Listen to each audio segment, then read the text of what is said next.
Hello,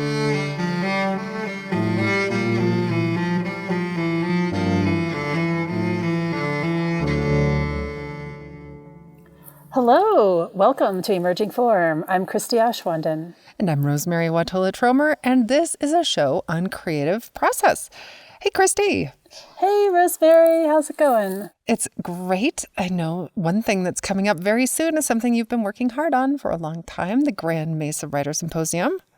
Yeah, I'm so excited. I'm excited you're going to be there this year. You and I will be doing the closing keynote on September 13th. It's all taking place at Cedar Edge at the Grand Mesa Arts and Events Center. And our guest today is one of the featured speakers. Craig Childs. And, you know, I think one thing that's fun about talking with Craig is that we've known him for decades. Yeah. And just gotten to really watch him grow, oh my goodness, into, he won the John Burroughs Medal this year, which is incredible. I'm so proud of him. Yeah, what a thing to have such talented writers in our own community and to watch them blossom. And he's such a community member. You know, he really is someone who convenes with other creatives and brings people in and is very much a sort of giving person and someone who likes to be like creating space for other creative people. I love that about him. Yeah. Well, he's a storyteller, author of 14 books, including The Wild Dark, The Secret Knowledge of Water, and House of Rain. As I said, he won the 2026 John Burroughs Medal. He's contributed to Radiolab and NPR's Science Friday, and his work has appeared in The Atlantic, New York Times, Los Angeles Times, and Adventure Journal. And he lives right here in Western Colorado. Let's bring him on. Craig, welcome back to Emerging Form. Thanks for having me back. Hey, Craig. Good to see you, neighbor. And Craig, I am just so thrilled that you are going to be one of the headliners at our Grand Mesa Writers Symposium this September. Not only are you going to be one of the featured headliners, you're also going to be teaching a workshop. And I thought maybe we could start there. I would love to hear a little bit. You do a lot of teaching. Can you just talk about sort of your approach to that? Maybe what you'll be doing at the symposium, or just maybe your approach to teaching in general? Yeah, I try to exhaust my students. Perfect. I've been told to scale back on that, but still, I figure we're here together. Let's do everything we possibly can. And so I teach all kinds of from like 12-day field workshops to what we're doing, which is a shorter workshop. So you can only get so exhausted. That's right. But I guess I teach a crash course into how I write. And part of it is advising the participants to find a better way to do it than what I'm teaching, because mine is exhausting. It's sometimes just a laborious process of writing something again and again and seeing how it feels and exploring. But it's chaos theory. It's let's pull an idea out of nowhere and then explore it and go in every possible direction. And so what does that look like in a workshop, though? So what might be a prompt? I mean, are you giving prompts? Are you? One prompt that I like to give is that I'll be giving during this workshop is a thesaurus prompt, which I have a thesaurus that's it's just words, so it's not definitions. So it's just a book of words. So open it anywhere, and where your eye falls first, that's the theme that you're going to write on, which is sometimes really uncanny. What you see people get is you go around a circle and the words that they choose, and then you see them light up. They go, oh, I know exactly what that, how that translates. And my purpose in doing that is to bypass the logical approach of I know what I'm doing, I know where it's going to go, and go to a more intuitive, I've got to explore this and let it speak to me approach. Yeah. Which, is exciting for me. I always think some of the worst advice is write what you know. And Yeah.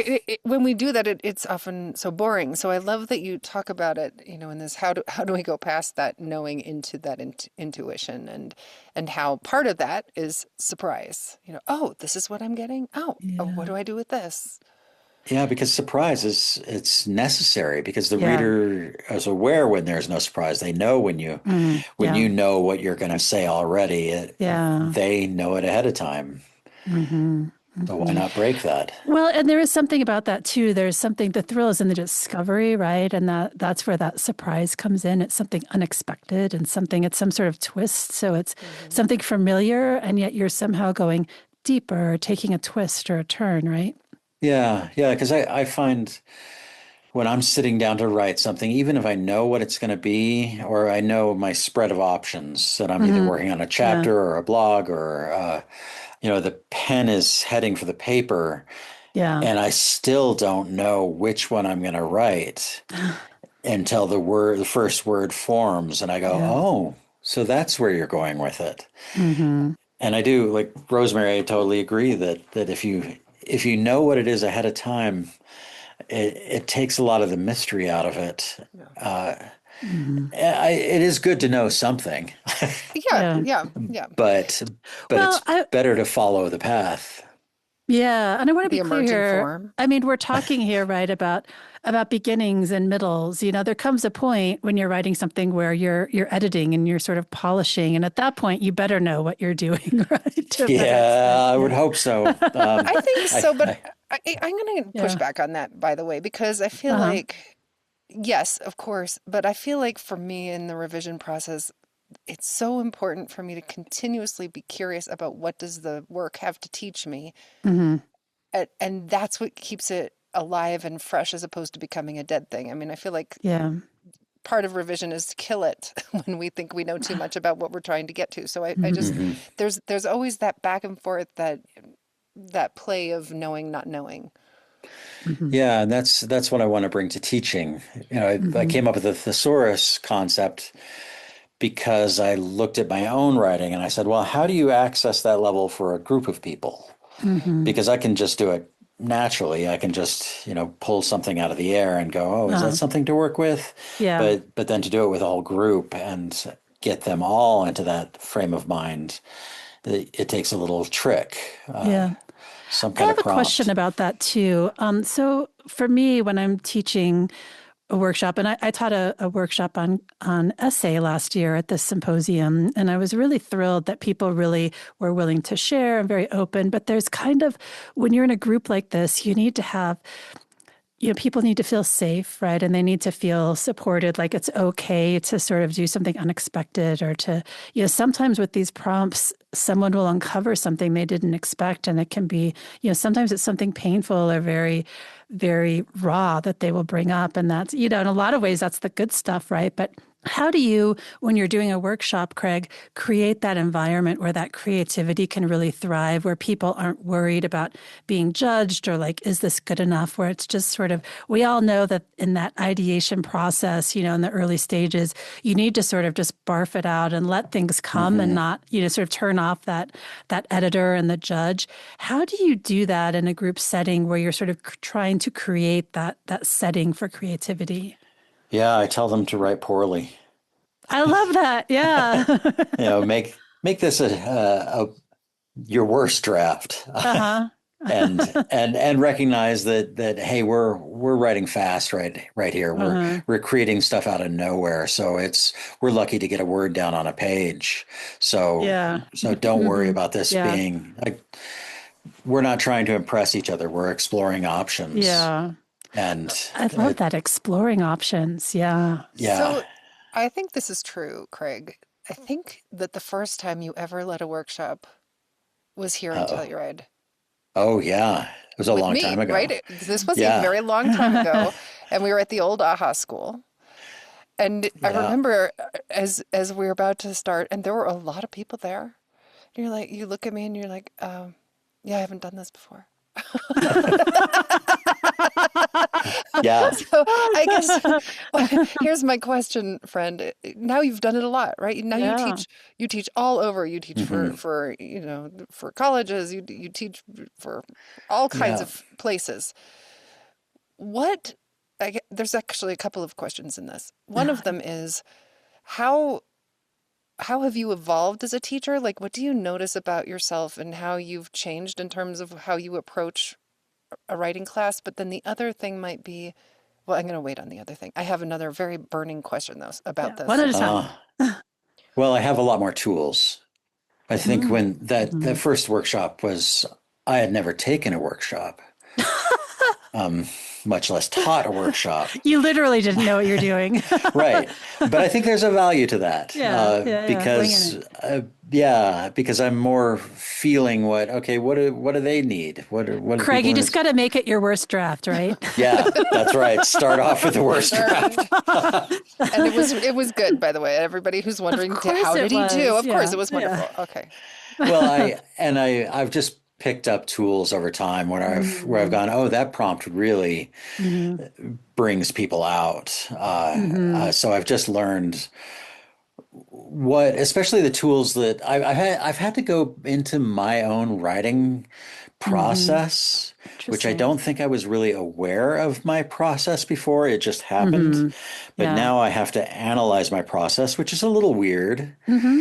to go, okay, how can make this synthetic? Uh, How can I take something that comes very natural to me and go into a room and create scenarios in which it happens for other people? hmm. Yeah. Because for me it's usually I'm walking around and something happens and I write it down, so I'm relying on the outside world to come in, Yeah. and so that's what I'm doing in a workshop is I'm bringing the outside world into them. I'm going, okay, let's get ourselves in an unusual situation. Let's leave the classroom. Let's find out what happens, and then let's write Hmm. about it. Hmm. And because Yeah. I really rely on what's going on around me. Hmm. And that's what I've learned from years of teaching is how to bring that kind of serendipitous external chaotic world in Hmm. and let it do its thing, Yeah. and that's really going into my own process Hmm. and seeing how to translate it, which I'm Yeah. not sure how I feel about it sometimes, because I like the process just being its Uh-huh. own Yeah. and not understanding what makes me tick. Yeah. It's a little narcissistic and a little too much inward gazing, but it's Uh-huh. necessary for teaching. Uh-huh. But that's my, I guess that leads right into the other question are there ways that the teaching and the kind of reflection that you have to do in order to do the teaching, because you are thinking about your own process, are there Hmm. ways that the teaching has now started to inform your process? Yes.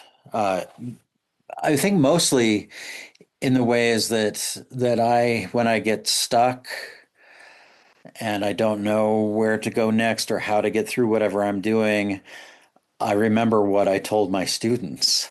Oh, Because Right. sometimes Yeah. I tell yeah. students things and I go, "Oh, I'm never going to do that," but they need this. Right. Yeah. And then at Yeah. some point I go, "Oh, what is it that I tell them to do? Uh-huh. Do it." Yeah. Yeah. Can you think of an example? Yeah. What's an example of that? Well, I think the thesaurus is one example Uh, of when I'm going, okay, what is this next thing about? Well, open it up, find a word, and use that word as your theme. And hmm. if it turns out not to be that word, which is often the case, Yeah. that takes me to the word that I need, or that takes me to the Hmm. theme that I need, where I go, oh, it's not really about, I open up the Yeah. thesaurus and it's what dread. And I Uh-huh. go, oh no, was this story Yeah. really about dread? So I No. start writing it in a theme of dread Uh-huh. and then go, oh, that doesn't work. Yeah. So what does work? Oh, but you'll actually commit. You'll actually commit to dread for a while, even though you're like, I don't think so. Yeah, Okay. and pushing against it or or trying to do it and feeling how much I'm pushing Mhm. against it makes me see what actually works. Yeah, there's something to that, right? It's like that figuring out it's not this, but then going, you're kind of pushing yourself to the next step. So you're trying to make it something it isn't. And in the process, you're realizing it's not this, and here's why. And that sort of Yeah. leads you to what it actually is, right? Yeah. Yeah. Or I'll have them reduce what they're writing. I'll have them write something long, and then Hmm. I'll say, okay, write that entire thing, those 7 paragraphs, Hmm. in 6 words. Mm. Yeah, that's great. And that's when I'm working on my own stuff and I'm going, well, what Hmm. is this really about? I go, Yeah. reduce it to 6 words, and I fight it. I go, no, that's a prompt. That's Yeah. Yeah.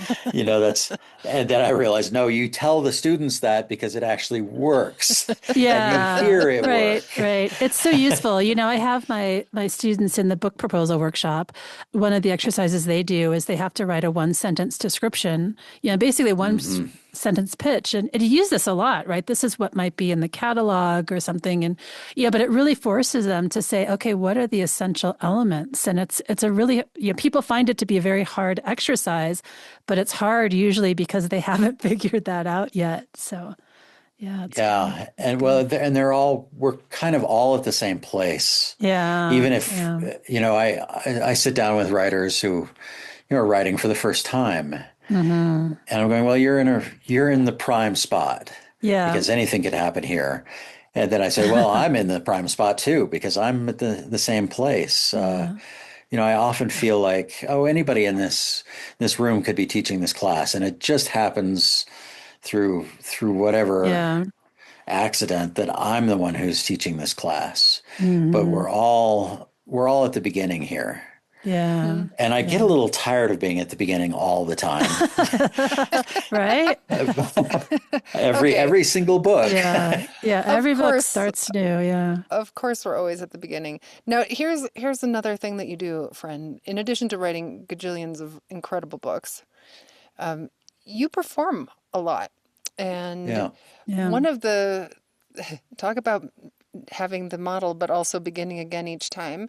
You've been doing Dark Knight, and I'll ask you to Mm. explain Dark Knight maybe to Yeah. our audience. But you've been doing Dark Knight for, I don't Years. know, decade. Like 17 years. Oh, wow, that long. 17 Okay. years. Yeah. So so Yeah. let's talk just a little bit about maybe the relationship, if there is one, between the performance and the writing, and what is it that you're doing in these performances, and And how you're do they you're doing relate? some performances now for Wild Dark, your latest book, Hmm. and I think maybe you could talk about that specifically. Yeah, I go up on stage and do a production, and often It it's really is. Yeah. it's visual. There's footage being projected. It's Hmm. it's kind of like live cinema. It's like a movie that's Hmm. happening, except it's the narrator is on stage in front of you. Yeah. And then often there'll be a musician or poets or other elements because that brings in that same, like opening up the thesaurus. Like Yeah. a poet will come in and throw in a whole different variable, and then Yeah. I'll have to run with it, which I love doing because Hmm. the live performance is so different from writing, where you're revising and revising and really Hmm. narrowing it down to what exactly you want to say. Where on stage, it happens instantly, it comes out of your mouth. Spontaneity is a Yeah. huge part, right? And I really rely on that because I often, when I'm getting up to do a presentation, I have the first line Hmm. rehearsed over and over again as I'm walking to the stage. You know what Written on his happens. hand. Yeah. Yeah. And I just go, that wasn't the right line. Start with a different one. Uh-huh. And it changes the whole Interesting. trajectory. But I kind of Yeah. feel it. I talk to people ahead of time who are in the audience, and I get a feel for the atmosphere, and that changes Hmm. what needs to come out. And then I tell these stories for an hour and a half or so. It Hmm. depends on we have an intermission or not.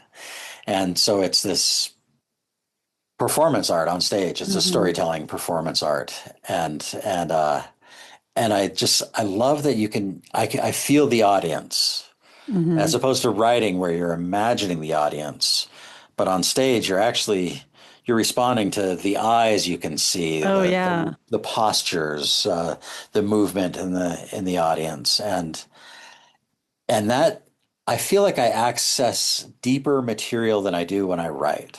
Hmm. Because Yeah. when I write, it's very, Yeah. there's a lot of logic going on. There's a lot Yeah. of, okay, well, what Yeah. comes next? And is that the right sequence? Hmm. And on stage, you say something and then you go, oh my gosh, you Yeah. just said something that you've now got to follow with another sentence.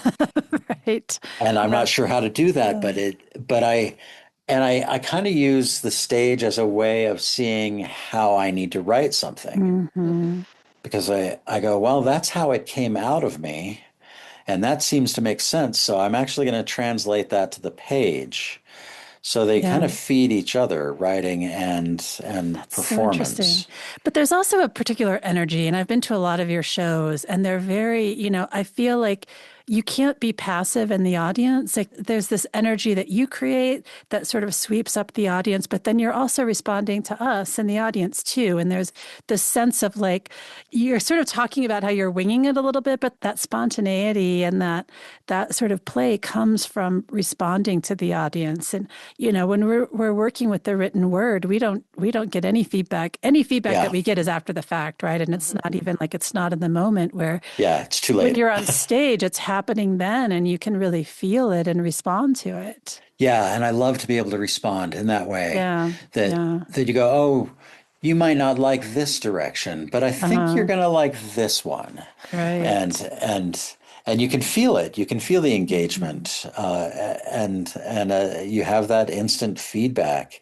And Hmm. I do have scripts for these Yeah. shows because I'm working with musicians or poets or Yeah. whoever. And Can't go totally off the rails. yeah, there are cues, Yeah. and but the cues are more for them, and the cues I just I have a cue, and then 2 minutes later another cue, and the Hmm. space in between is what I don't Yeah. know. I just Uh-huh. have to get from A to B, Yeah. and it may be convoluted or it may be direct, and it depends on the feeling. Yeah. Hmm. So, do you prefer one? Uh, well, stage is much easier uh, Sure. because it's done. You know, it just happens and it's over, Yeah. and you've just produced something. Uh, Hmm. Writing, I don't know. I don't prefer one over the other because writing, I love sitting down and going, okay, where are we going to go? Yeah. You know, how is this story gonna unfold? And then I can really work it and play Yeah. with it. Craig, you friend didn't have a formal writing training, at least certainly not in the way that you train other people. If you hadn't No, even been in a workshop before, will you tell us just a little bit about how did you learn to write? Yeah. How did you learn to write? I just wrote. Yeah. I loved, from early on, loved Hmm. putting words on a page and going, oh, wow, look, something out of nothing. A little Right. moment was created. Hmm. And so I just kept doing that. And Yeah. part of what helps is reading. Hmm. Yeah. But I gotta say, I like writing a lot more than reading. There are times that it's hard for me to read because I'm just going, this is cool and all, but I'd rather be doing it. Uh-huh. I'd rather be making it because I'm watching somebody else make it going. Yeah. It's like a cooking show. You're going, oh, that Hmm. looks wonderful. I'd like to be actually eating that Eating that. Yeah, myself. exactly. For sure. For And sure. and Yeah. so I think part of it is picking up other people's styles, Hmm. seeing how they're doing it. But Hmm. really it's just going, oh, look how that word goes into that one and into the next one and the Hmm. next, and just watching it unfold is I there are many times that I wish I was in people's workshops at this Yeah. point where Hmm. I feel like, oh, there's a lot for me to learn as a Hmm. writer. Hmm. And when I'm teaching, I was just teaching up at Fish Trap in Oregon not Hmm. long ago, and all these other instructors are around, and I'm hearing what they're doing, and I'm hearing from their students, and I'm going, Uh-huh. oh, it'd be so useful to be sitting in on their workshops Yeah. because there there are so many other ways of doing it. Hmm. And every time I learn something, even just hanging out with these other instructors. Yeah, that's a lot of the joy of it, isn't it? Yeah. Yeah. I kind of wish we could do it just for each other. Just, Yeah, for sure. Well, I mean, I feel like sometimes we do, right? Sometimes we yeah. just hang out and Yeah. write and create things together. Yeah. Yeah. I've watched you, friend, for years, write in your journals, in your very small script. And you are an incredible note taker. Like, I noticed that you have that journal with you pretty much all the time, and you're out there just taking Yeah. notes on life. How does that translate to your writing process when you move from the journal to whatever else you're moving into? What does that process look like? Well, the journal started off with drawings and writing and a lot of time spent on the page because Hmm. I had no family, no children, no home. I was just out in the desert, so I had a lot of time. Now it's much more just writing. Hmm. It's a little bit more straightforward bullet points than it used to be. Used to be it would be whole narratives on the page where I'm going, okay, Hmm. write this as if it were set in stone. Uh-huh. And now I carry a little journal with me, a little pocket, a small, thin journal Hmm. for just scratching down things as they happen. And then at the end of the day or sometime later, I'll take out that journal and I'll open a more solid journal Hmm. and I'll use the bullet points that I gathered through the day Oh, and I'll write the whole thing out and I'll Interesting. fill in Okay. all the spaces in between. Hmm. So I'm using the bullet points of going, okay, you saw this and by tonight you'll still remember it, but Yeah. you don't have to write down all the Hmm. details right now, Right. just Yeah. enough to get you going and Yeah. then later unfold it. all right. So you Uh, rejournal. I rejournal. Yeah. How about that? And then you take your rejournal and And you use that to create. yeah, and then I write that out by How hand. about that? And then it goes into the laptop. So it's hmm. every iteration is closer to finer details, sharper memories, Hmm. but they're all kind of based on what I scribble down as I'm I, moving around. I love that iterative process too. It's like you're sort of jiggling your memory, then you're putting the next step down, and in the meantime, there's kind of this process that goes on that's sometimes not even conscious, right? Where you are really not thinking about it, but you are, and so you've kind of taken that next step. So, Craig, it's been so wonderful talking to you. I'm sorry that we're out of time, but we are going to continue talking with you in our special bonus episode that paid subscribers to Emerging Forum will get next week. You can become a paid subscriber by going to emergingforum.substack.com. Thank you so much, Craig. Oh yeah, thanks for having me. It's great to talk Yeah. to both of you. Thanks, Craig. If you like our show, visit us at emergingforum.substack.com, where you can find more, including show notes and back episodes. There, you can also sign up for our bi-weekly newsletter or become a paid subscriber, which gets you bonus episodes every other week. That's emergingforum.substack.com. You've been listening to Emerging Forum. This is Rosemary Watola-Tromer, and my co-host is science writer Christy Ashwanden. Our fabulous audio producer is Cherie Turner, and our music is created and performed by Kira Kopostansky and edited by Leah Shaw. Kate LaRue designed our logo, and Jack Mueller, of course, inspired our work and the name of this podcast. As he always said, you must obey the poem's emerging form. Until next time.